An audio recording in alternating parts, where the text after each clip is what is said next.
Ada satu soalan sering saya terima lewat SMS, BB, lewat telepon.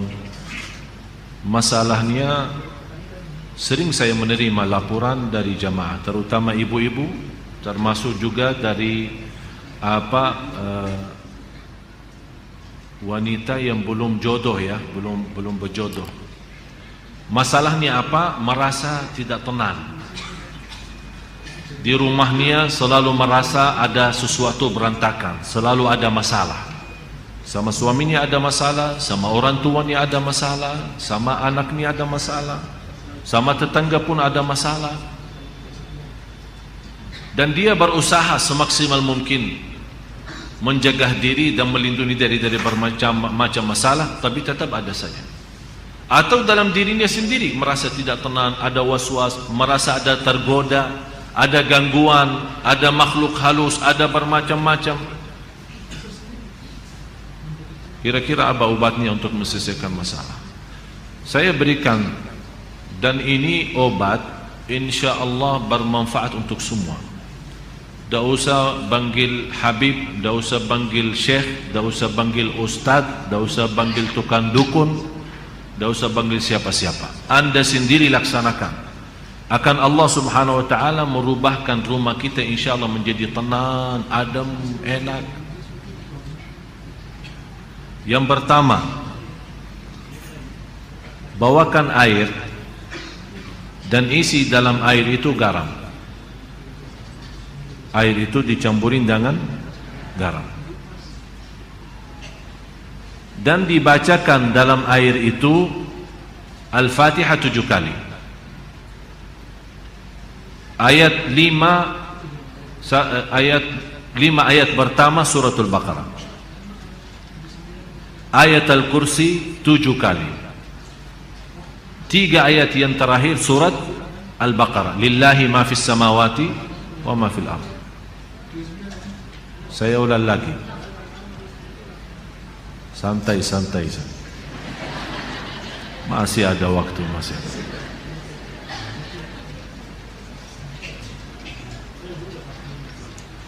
Air, isi dengan garam, dan dibacakan dalam air Al-Fatihah 7 kali. Yang kedua, 5 ayat pertama 1 kali, dari Alif Lam Mim sampai wa ulaika hum al-muflihun, 5 ayat. Yang ketiga, 7 kali ayat Al-Kursi. Yang keempat, 3 ayat yang terakhir suratul Baqarah. Lillahi ma fis samawati wa ma fil ardh wa in tubdu ma fi anfusikum sampai selesai.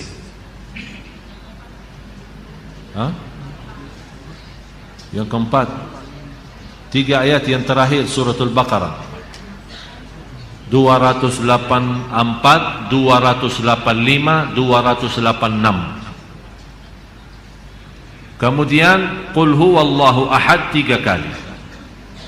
Qul a'udzu birabbil falaq 3 kali. Qul a'udzu birabbin nas 3 kali. Kalau Anda merasa masih asing, boleh ditambah air dan silahkan minum. Bisa diminum. Kalau Anda merasa terlalu asing, belum kuat karena garamnya terlalu banyak, boleh ditambahin air. Ini satu, untuk minum. Jelas? Yang kedua, bawakan emper besar, isi air dengan garam. Ini untuk mandi boleh. Bapak Ibu, ini serius saya bicara ya. InsyaAllah Anda coba, InsyaAllah semua masalah dalam hati, dalam perasaan, dalam jiwa, dalam fikiran, InsyaAllah selesai. Emper besar, isi air dan campur dengan garam. Bisa pakai mandi. Ayat yang dibaca sesuai ayat yang saya sudah kasih tadi. Boleh. Bagaimana cara bacaannya? Bacaannya habis Anda baca, tiup dalam, bukan meludah ya, tiup saja. Tiup 3 kali boleh, 1 kali boleh, tidak masalah. Yang ketiga, berarti yang pertama minum, yang kedua mandi, yang ketiga ember besar, isi air dan garam, dan kalau biasa suka bersihin rumah kan, lap-lap, suka lap-lap kan? Hah? Pel? Udah, mulai hari ini kalau pel rumah, baki air yang sudah tercampur dengan garam. Kenapa? Supaya meyakinkan garam itu di dalamnya ada energi positif, dan syaitan dan jin memiliki energi negatif.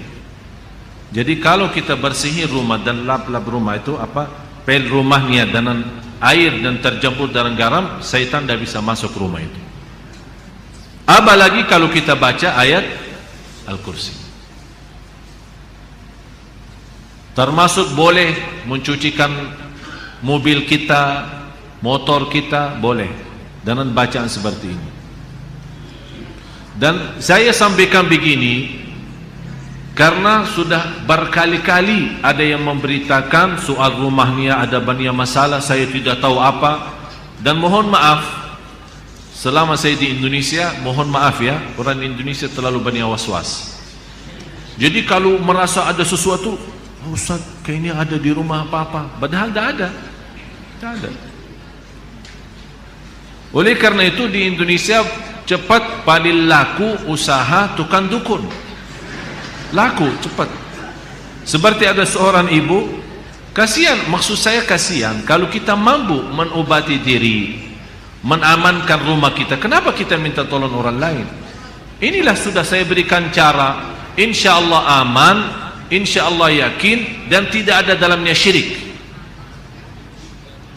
Itu yang paling bahaya. Ada seorang ibu kemarin minta sama saya tolong untuk masuk ke rumahnya, karena habis saya isi tabligh akbar di salah satu daerah di sini di Jakarta tidak jauh, dan dia minta tolong sambil nangis, ibu maaf saya tidak bisa, kalau mau masuk rumah berarti semua jamaah minta masuk rumahnya. Jadi lain kali tidak, ini saya sudah berapa lama tidak bisa masuk rumah saya. Kenapa? Ada banyak hantu. Sambil tolong Syekh datang, barangkali dengan datangnya Syekh terusir ini hantu. Ini juga masalah sebenarnya. Ucapan hal seperti ini memiliki keyakinan kalau seorang syekh datang hantu bisa terusir, itu sudah punya fikiran salah. Cuma sekarang ini bagaimana saya mengobati masalah ibu ini? Saya terima, saya datang. Terus ibu apa cerita rumah ini? Ceritanya saya pernah didatangi seorang kiai, katanya kiai, katanya. Tapi begitu dia masuk ke rumah, dia langsung berkata, Bu, di rumah kamu ada banyak hantu. Mulai dari situ saya takut. Jadi saya minta tolong para kiai lain, tidak ada yang mau datang ke rumah saya. Malah saya bertambah takut. Akhirnya ada seorang dukun yang mau bantu, tapi dengan syarat dia mau membacakan apa, saya tidak tahu mau baca apa. Setiap 1 ekor jin keluar 250. Setuju ibu itu, oh boleh, tapi saya cuma ada 500. Udah, saya bantulah, saya masuk dulu, saya mau lihat berapa ekor ada. Masuk tukang ini apa namanya, dukun itu, habis baca-baca apa, alhamdulillah ibu tidak banyak, cuma 5 aja. Jadi saya baca-baca keluarin 2, karena ibu mampu bayar 500. Kalau nanti ibu sudah sanggup lunasin lagi, nanti saya datang lagi usir yang tersisa. Dan kasihan ibu percaya. Sambil sekarang dah mau masuk ke rumahnya, sambil saya ketemu dan disuruh saya masuk. Jadi ibu sekarang yang tersisa cuma 3 ya. Karena katanya 5 kan, yang terusir 2, tinggal 3. Terus ibu membayar ke saya berapa?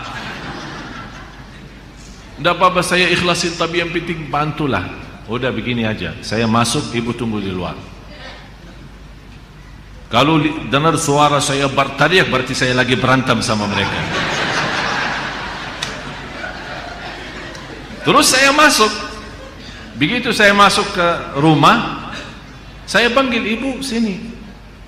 Baru masuk ya. Saya jujur saja tidak lihat apa-apa. Bu, saya sudah periksa rumahnya, aman.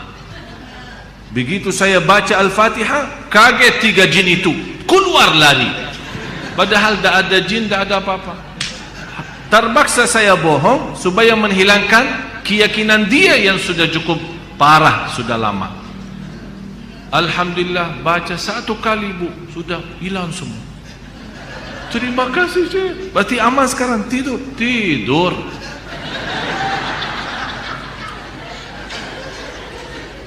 Dan saya kasih obat itu, bagi garam terus yang lain-lain. Terus dia bawakan amplop, lumayan lah. Saya bilang, bu, ini sedekahin ke masjid atau ke anak yatim, bukan ke saya. Itu bukan kerjaan saya. Sekali lagi ibu, jangan percaya dukun dan sihir. Yakini. Alhamdulillah, habis itu beliau rutin baca suratul Baqarah. Dan alhamdulillah nyaman, enak. Malah sekarang rumahnya selalu ramai, pengunjung datang silaturahim banyak. Dan sebenarnya masalahnya cuma was-was. Tapi was-was 90%. Sejarah medis pun 90% sebabnya penyakit manusia adalah was-was. Yang terakhir, kalau ada garam batu, kan ada garam apa namanya? Pokoknya sudah tahulah. Terus itu kalau bisa dibakarkan di atas arang ya. Kalau ada arang ya, ditaruhkan garam itu, kemudian dicampur dengan habbatus sauda. Apa bahasa Indonesia habbat sauda? Tinta hitam ya? Tinta hitam ya? Hah? Udah habbat sauda semua sudah faham. Dan insyaAllah dengan asapnya, subhanallah, kalau kita coba jangan takut, akan pertama akan apa istilah? Meludak ya? Ada suara keras ya. Jadi jangan takut tuh di bom rumahnya, jangan takut. Ini insyaallah dengan suara ini subhanallah, jin dan syaitan semua lari, tidak kuat. Dan insyaallah apa yang saya sampaikan ini insyaallah bermanfaat banyak. Ini semua Bapak Ibu ikhtiar. Tapi semuanya harus kalbu kita yakin kepada Allah subhanahu wa ta'ala. Dan itulah Allah subhanahu wa ta'ala memberikan, kata Rasulullah SAW, Allah menghalalkan bermacam cara obat, silahkan, kecuali berobat dengan cara syirik, tidak boleh.